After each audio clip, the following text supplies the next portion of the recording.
अंतिम पद है बच्चों, जाग तुझको दूर जाने का। सॉरी, यहाँ तक हो चुका था।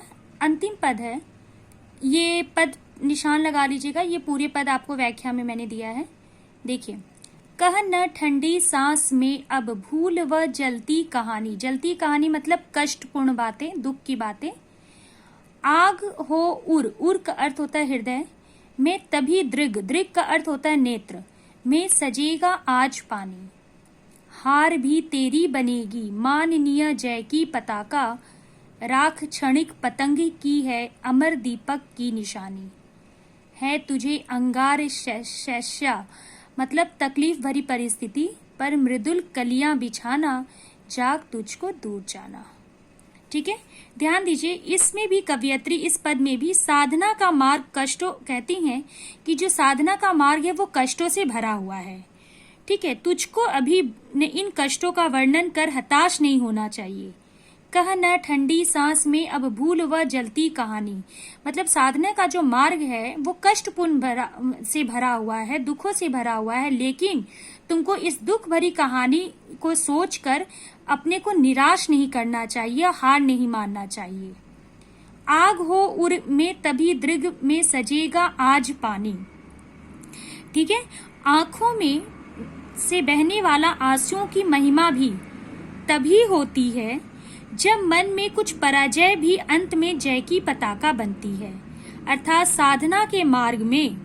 ठीक है, ध्यान दीजिए फिर से, यहाँ पे मैं कह रही हूँ, कह न ठंडी सांस में अब भूल व और जलती कहानी। कवियत्री कहती हैं कि साधना के मार्ग कष्टों से भरा हुआ है। ठीक है, तुमको आहें भरकर, आहें मतलब ठंडी आहें भरकर इन कष्टों का वर्णन कर निराश नहीं होना चाहिए, बल्कि इन कठिनाइयों पर विजय प्राप्त करके जीवन में आगे बढ़ना चाहिए।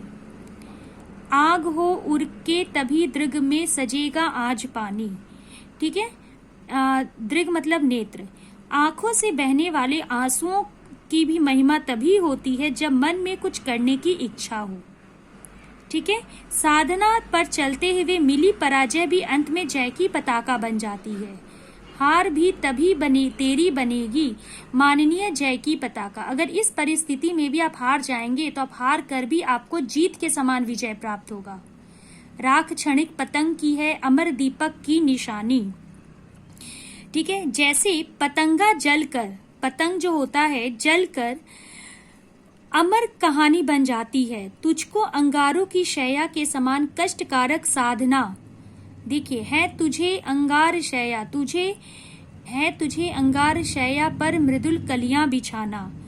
तुझे अंगारों की शैया के समान कष्टकारक साधना पथ पर भी मधुर भावना रूपी कलियां बिछानी है, तभी तुझे लक्ष्य की प्राप्ति होगी। तू आलस्य त्याग कर जागो, क्योंकि तुम्हें अभी बहुत दूर जाना है। फिर से देखिए, कह न ठंडी सांस में अब भूल व जलती कहानी। आग हो उर में तभी दृग में सजेगा आज पानी। हार भी तेरी बनेगी माननीय जय की पताका। राख क्षणिक पतंग की है अमर दीपक की निशानी। है तुझे अंगार शैया पर मृदुल कलियां बिछाना, जाग तुझको दूर जाना। इस पद में कवियत्री साधना का मार्ग कष्टों और कठिनाइयों से भरा हुआ बताती हैं। वो कहती हैं कि तुम्हें आहें भरकर इन कष्टों का वर्णन करके निराश और हताश नहीं होना है, बल्कि इन कठिनाइयों पर विजय प्राप्त करते हुए आगे बढ़ना है। आंखों से बहने वाले आंसुओं का भी महत्व तभी होता है जब मन में कुछ करने की इच्छा हो। साधना पर चलते हुए मिली पराजय भी अंत में जय की पताका बनती है, अर्थात साधना के मार्ग के कष्टों को सहने से, साधना के मार्ग के कष्टों को सहने से मन में दृढ़ साहस प्राप्त होता है। जैसे पतंगा जल कर भी, पतंगा जो होता है जल कर भी दीपक की अमर कहानी बनता है।